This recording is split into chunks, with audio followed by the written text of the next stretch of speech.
I would like to present again Dr. Gerard with the digital citizen journey throughout the Immersive City initiatives.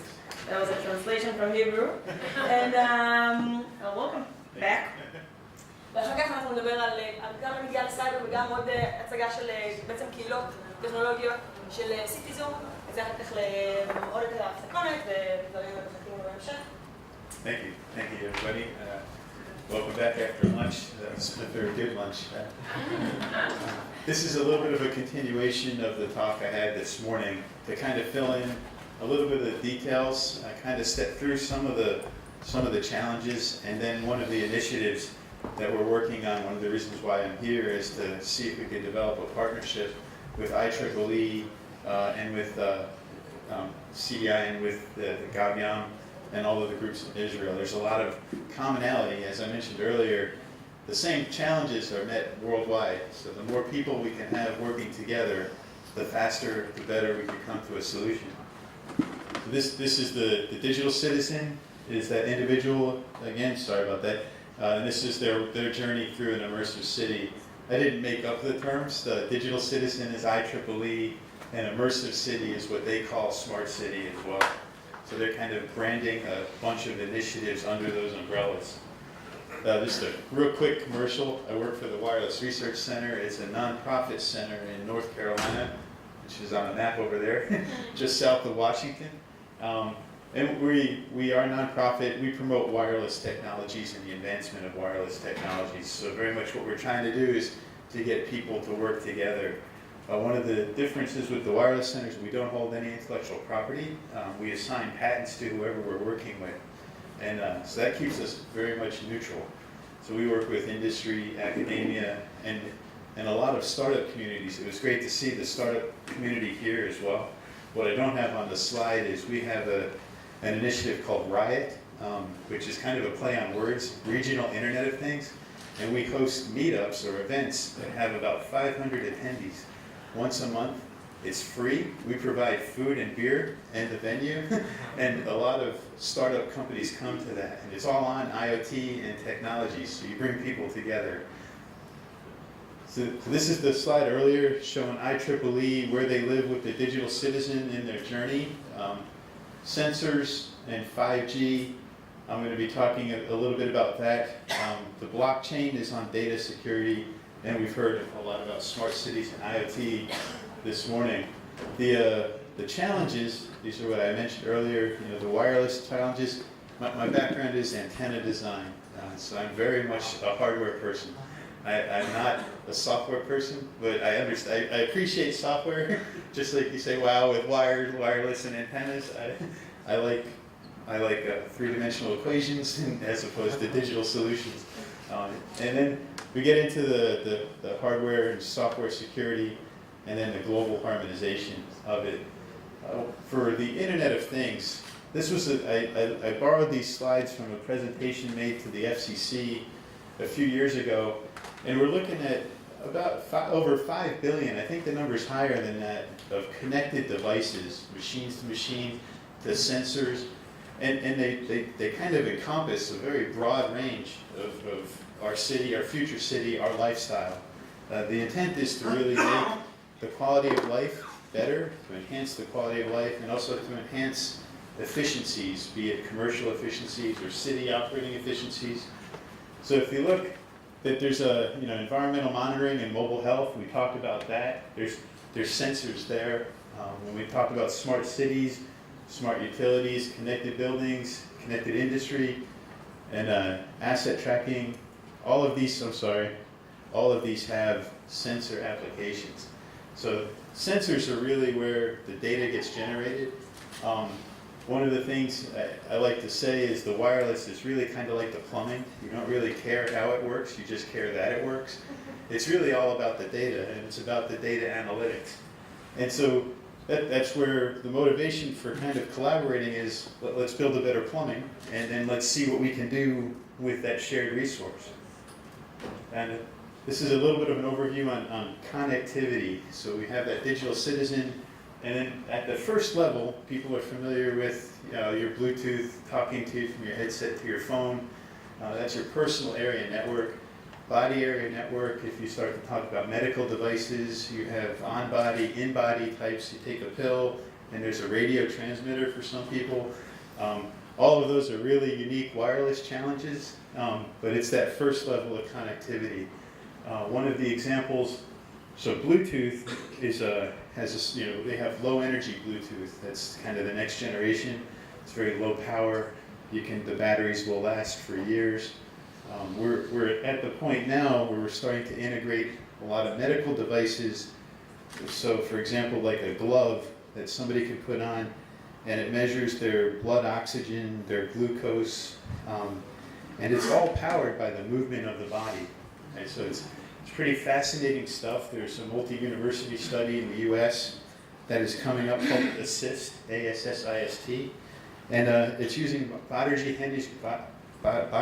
energy harvesting to power these sensors.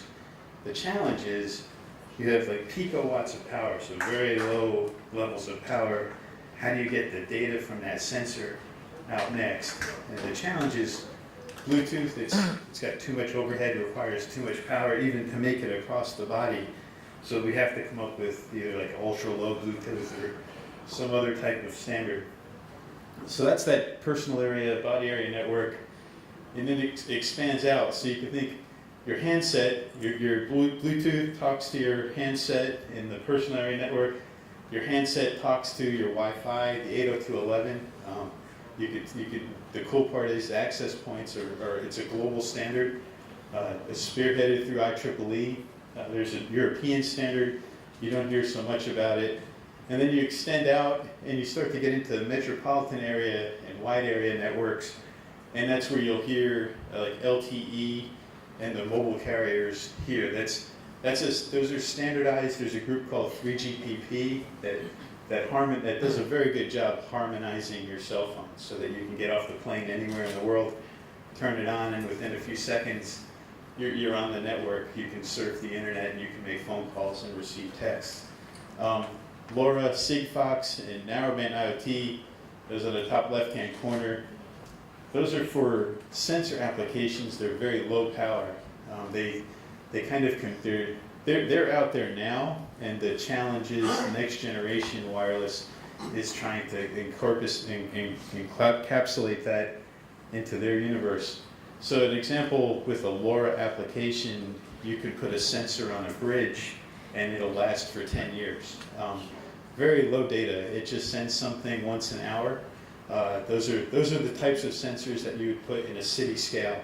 So if you wanted to monitor traffic, water flow, stress on a building, very low data, once an hour, and just kind of tracking it for changes.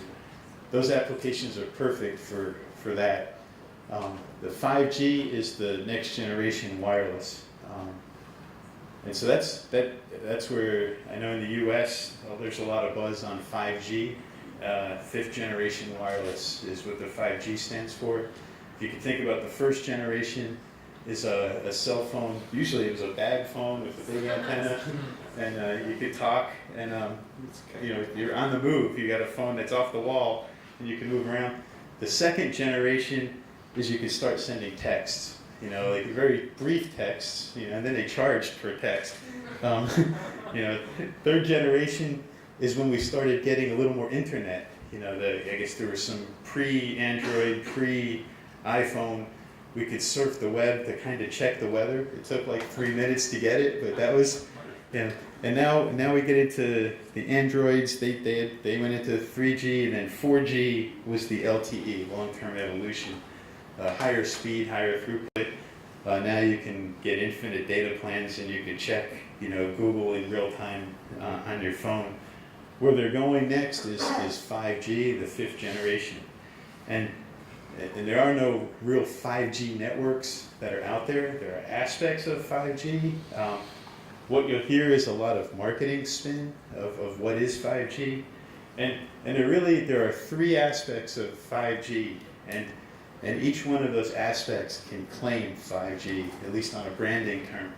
So massive Internet of Things. This is Qualcomm's terms. I lifted this underlying slide from Qualcomm. when they presented to the FCC. But that is the city scale sensors. You could put IoT devices, machine-to-machine devices everywhere over a large region, and the network would, the same network that your handset would work on would be able to handle those as well. So the standard is working out so that it gives certain time slots and frequency slots to handsets and other time slots to the IoT devices. So that gets integrated in. The second one is low latency, so mission critical control. One way to think about that is autonomous vehicles. Anything on the move, drones, you need to have a low latency means you need to have a very quick response. So if you think of an autonomous vehicle, if it's being remotely controlled or a remotely controlled drone, you don't want to have it lag between shut down and stop and it actually doing it. And then the third one is enhanced mobile broadband. That's where you want to have almost fiber-like quality of speed of data on the move. Right? So in there, one way to think about it is having 4K visual displays on the move anywhere within the network. They each have kind of unique applications. 5G is kind of, they would want to have that all in one umbrella, one network, one system. And if it gets harmonized, that can move forward globally. So those three aspects, and each one of them begins with a sensor connection or a data connection. So that's kind of where we want to go with 5G. And so IEEE, the Sensors Council are all very active in it. And that handles the wireless technologies and the global harmonization. And so the work stream optimization and data integrity, that's the next challenge. And so the other three are the kind of like the plumbing, or the other two, and then the ones in the middle are how do you do this in a secure fashion? How do you make sure that my data can talk to you, my machine can talk to your machine, and they'll speak the same language. They'll share the data. The data won't be compromised. And on the flip side, as an engineer, we always design for positive intent. Reality is you have to design for someone trying to hack into the system. And so that's where data security on the hardware side, as well as in the software and in the data, comes into play. So this is where IEEE, an overarching program, is called their Industry Connections Program. So this is a global thing. Anyone with an idea can approach IEEE and say, I have an idea that can force people to come together to collaborate, and it'll better humanity, and it'll also help you develop standards. So their motivation is to get collaboration, to get standards developed, to get people talking together. I mentioned earlier they're in the process of kind of rebranding part of their aspect of trying to bring people together and from the different silos. It used to be, when I was out of school, the electrical engineers were in one silo, mechanical engineers were in another, chemical engineers were in a third. And we never talked to each other. We had a common class our freshman year. We got through calculus together, and then they went off and we went off. But now devices are all being cross-functional, and that's where the magic really happens. Like with sensors, it's all chemistry and mechanics, and if you fit that in, I learned it early on with antennas. The bag phone, if you remember, it had a very large antenna. And now on your iPhone, you don't see those 7 antennas that are inside.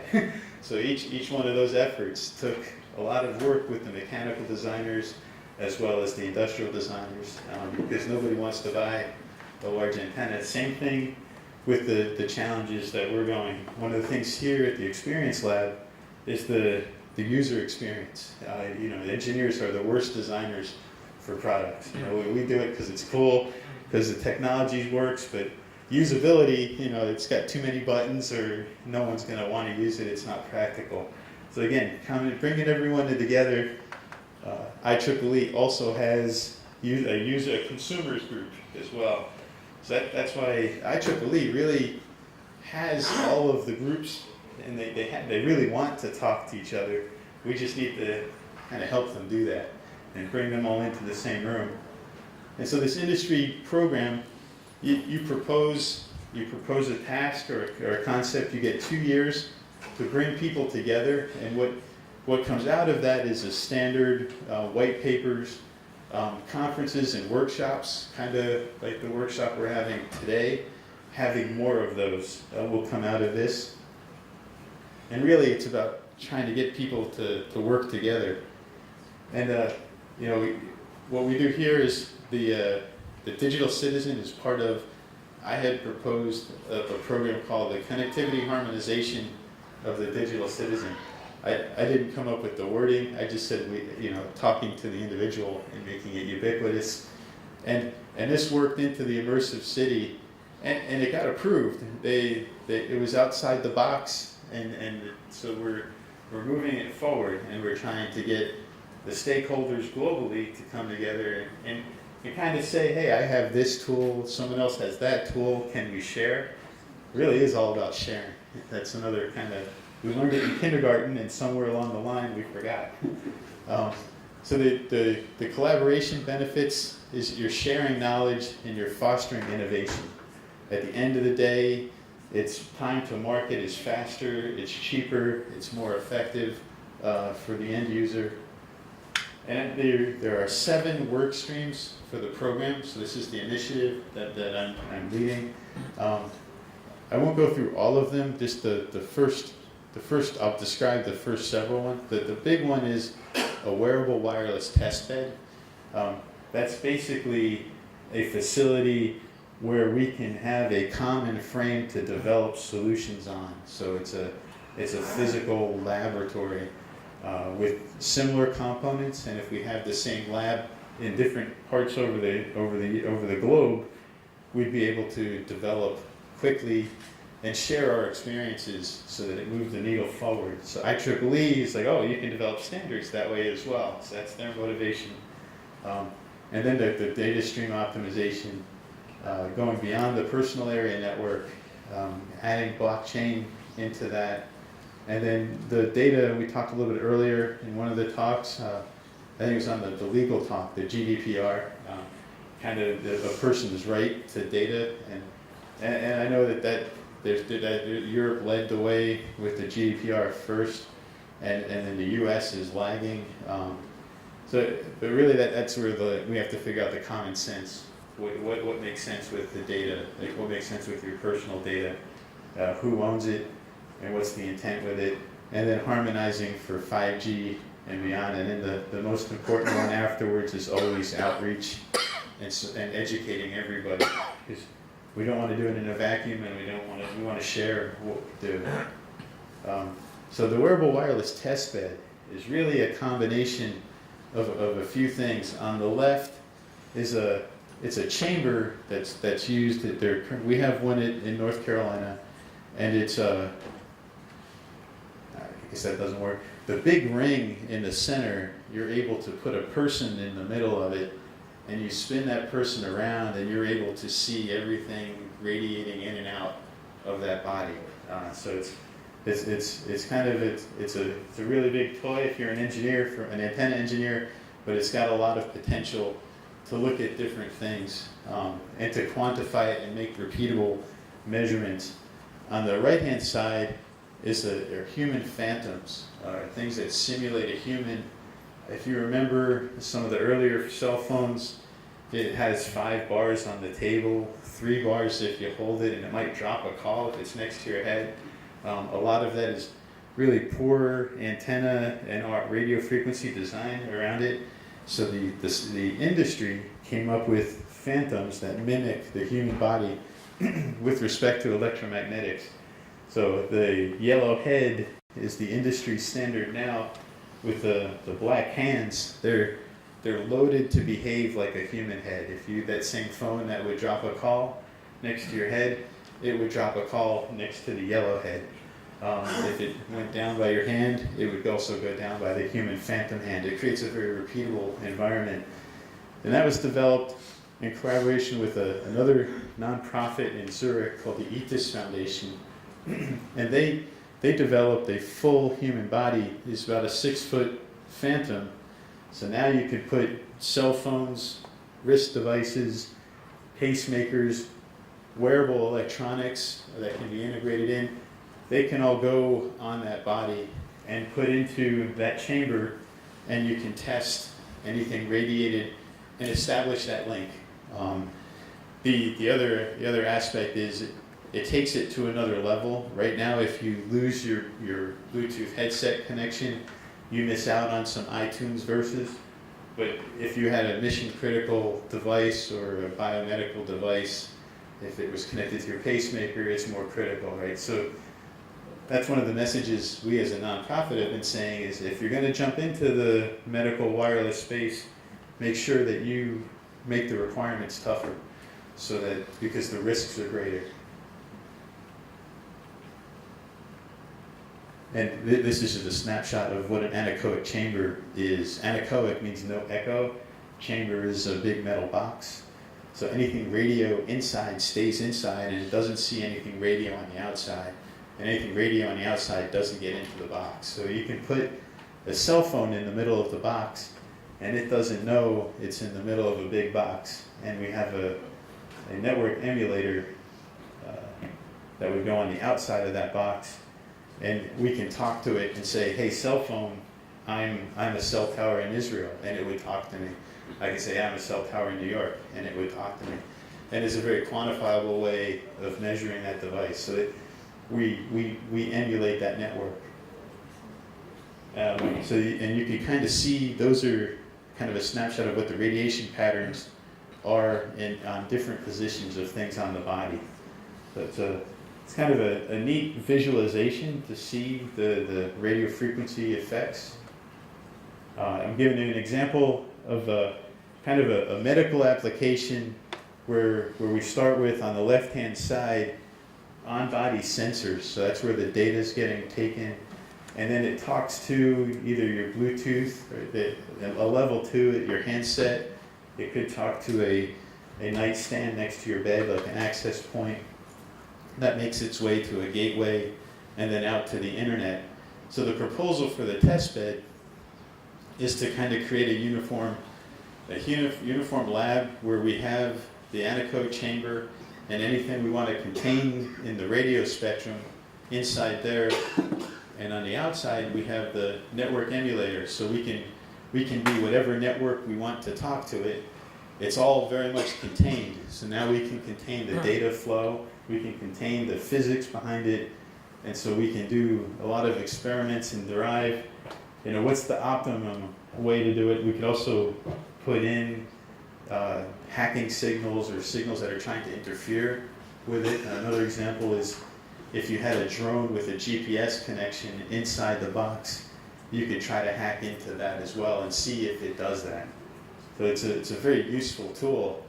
And what we'd like to do is build 4 of these globally. Have one in the US, one in Europe, one in Israel, and then one in Asia.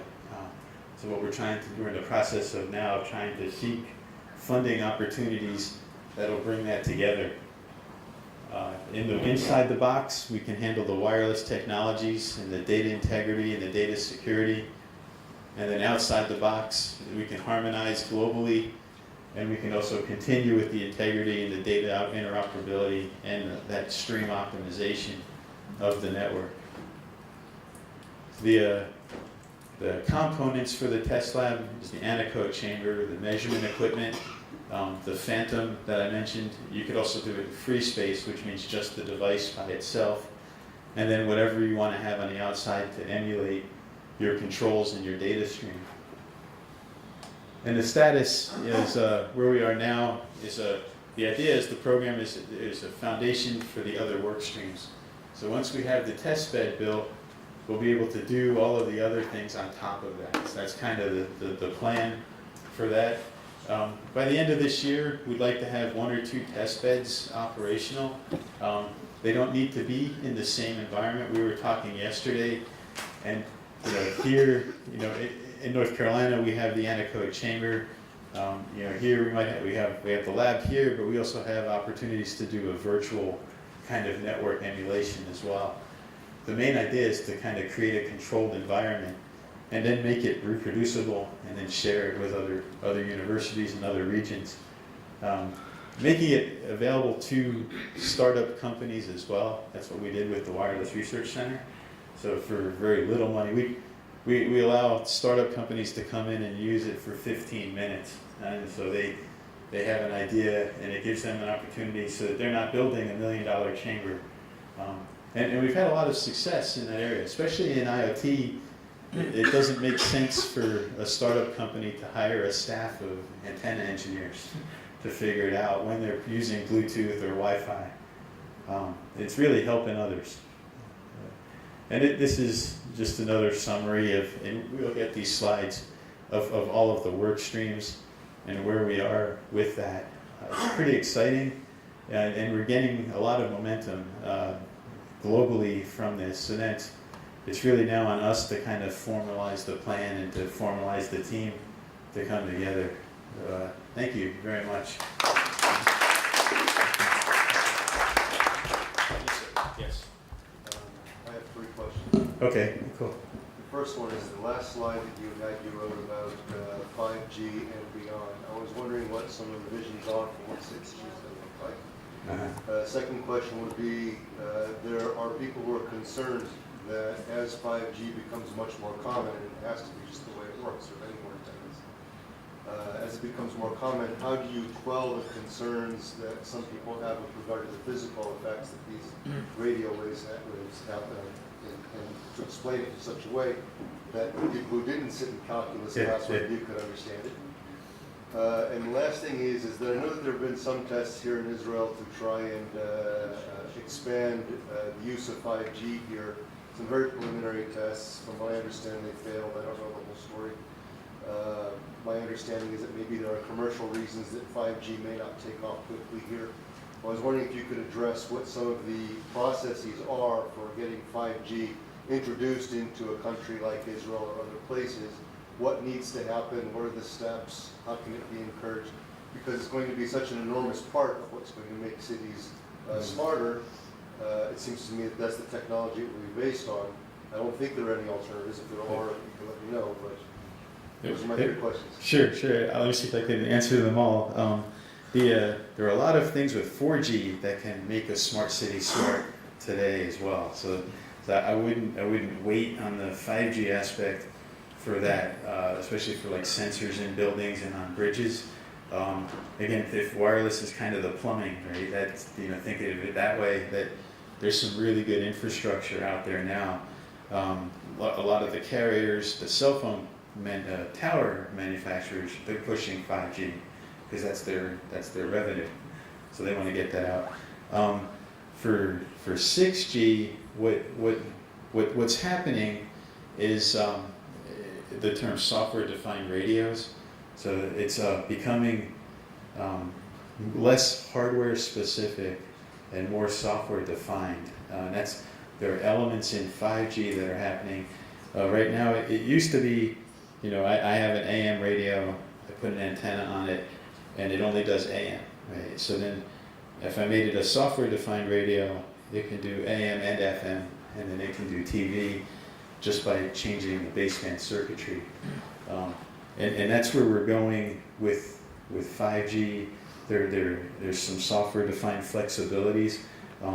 What's happening in 5G is multiple channels at different frequencies are being able to be used. So that's how they get the throughput. Instead of, right now, if you talk, you're allocated one channel at one band. Say it's a 700 megahertz band. At 5G, you'll have a 700 megahertz band, and you might have a 3.5 gigahertz band and a 2.4, which each band is going to give you more data throughput simultaneously. So that's where the 5G aspect comes in. 6G is going to be how much more software can you make that adaptable on. There's not a lot, fortunately, there's not a lot of discussion about 6G, but there are discussions about what goes beyond 5G. And 5G is really defined by the industry. They would be launching 5G. the academics are kind of looking for advanced wireless radios. They typically shy away from saying 6G because they also don't want to be locked into a particular time frame as well. But, the tests that have been run, I'm not sure of the specific tests in Israel, but in the US, the 5G, you might hear a millimeter wave, and those are like 28 gigahertz and above, very, very high frequency. They, when 5G first came out, AT&T and Verizon, there was a lot of misrepresentation, not necessarily by them, of what 5G would be. They say millimeter wave on the move. And so they were saying you're going to have 28 gigahertz frequency and it's going to cover the whole city and you're going to have a gigabit of throughput, because the reality is 28 gigahertz doesn't penetrate walls real well, and it doesn't penetrate the newer buildings that are like LEED certified.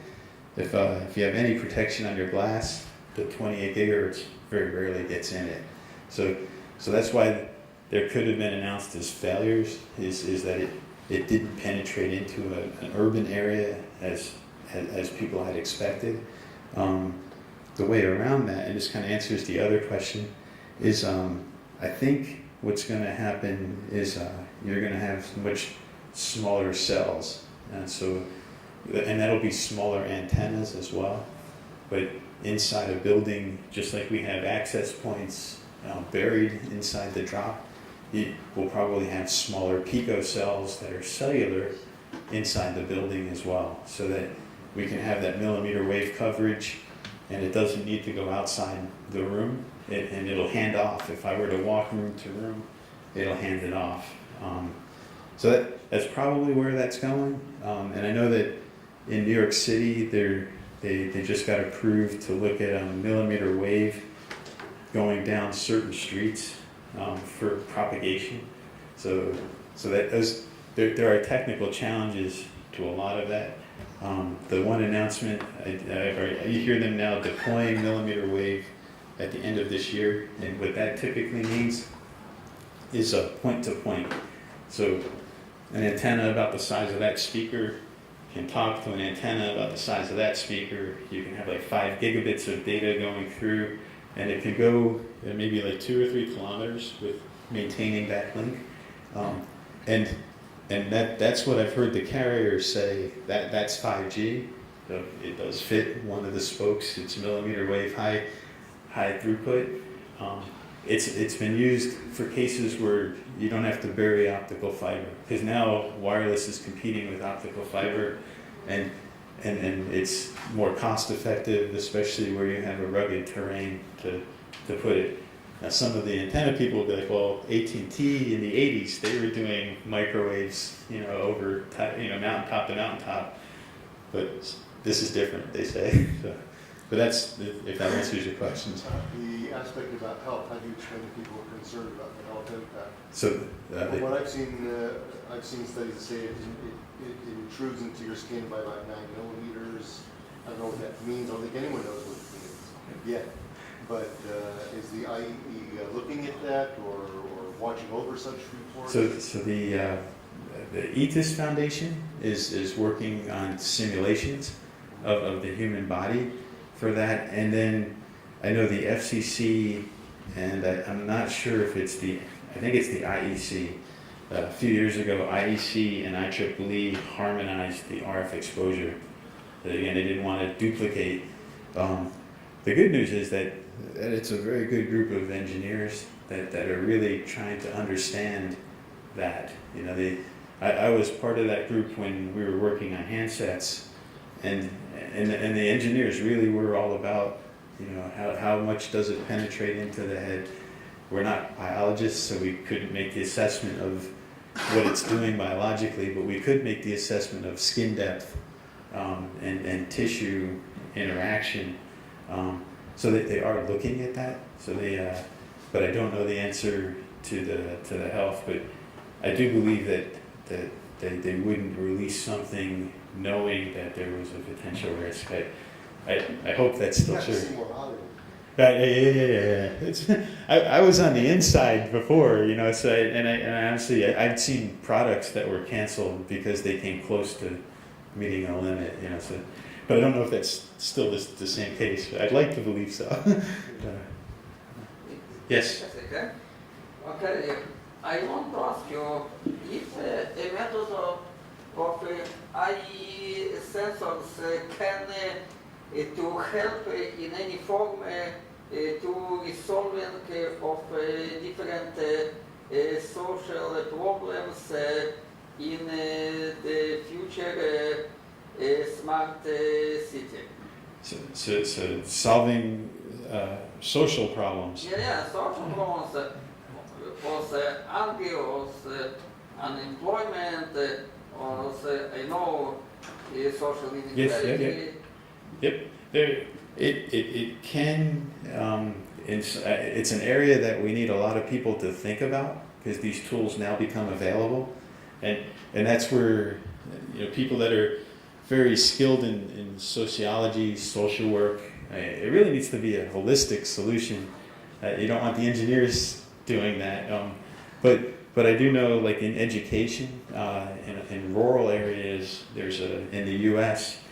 that, especially in North Carolina, there are areas that don't have internet, and there's a digital divide. Right? So then, I was at a meeting where a woman, she was a single mom, had 3 kids, and she would take them to McDonald's to do the homework because McDonald's had a Wi-Fi hotspot.